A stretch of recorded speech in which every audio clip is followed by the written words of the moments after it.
Okay, so we need to use partial reloads of the Qlik app to minimize the time it takes to pull that data back from SQL into memory.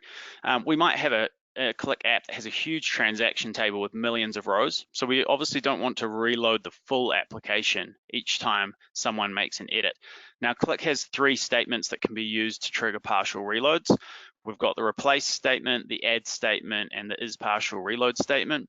And depending on the use case, we can use we can use any sort of combination of these statements to cater for what our particular use case is. There's a few things to note around partial reloads, especially if you haven't used them before. We need to be aware of sort of how many keys are in those tables that we're partially reloading. And these are the kinds of things that we would talk you through based on your use case and sort of help you out on and give some advice on.